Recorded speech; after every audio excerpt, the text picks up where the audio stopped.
வணக்கம் உறவுகளே. 3வது முறையாக ஆடு குட்டி போட்டிருக்குது. 3வது முறையாக 3 குட்டி.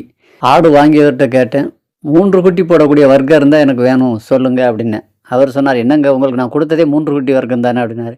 இல்லையே, உங்கள்கிட்ட இருந்து நான் வாங்கிட்டு வந்த 2 முறையும் 2 குட்டி தானே போட்டிருக்கு அப்படின்னேன். கண்டிப்பாக போடும் அப்படின்னாரு. இந்த முறை 3 குட்டி போட்டிருக்கு. 3மே பெண் குட்டிகள். அதே மாதிரி போன முறை சினைக்கு போடும்போது 147 நாள் ஈண்டது.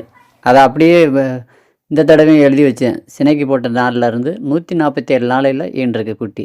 இது ஒரு அறிவியல் பூர்வமாக இருந்தால் ஆடு பொதுவாக 5 மாதம்னாங்க. 5 மாதம்னா 150 நாட்கள். போன முறையே தேதி எண்ணி வைக்கும்போது 147 நாள். இந்த முறையும் அதே மாதிரி ஈனணுன்னா கண்டிப்பாக அதே நேரில் 147 நாளையில் ஈண்டுது. 21 நாளையில் ஆடு சினை பருவத்துக்கு வருது. 21 × 7 147 நாள். அதே இதை ஒரு மேய்ப்பிச்சு இருக்குது. மனிதர்களுக்கு 280 நாள். அது 300 நாள் நம்ம தவறாக சொல்கிறோம். 280 நாள் தான். இது விஞ்ஞான அறிவுபூர்வ உண்மைகள்.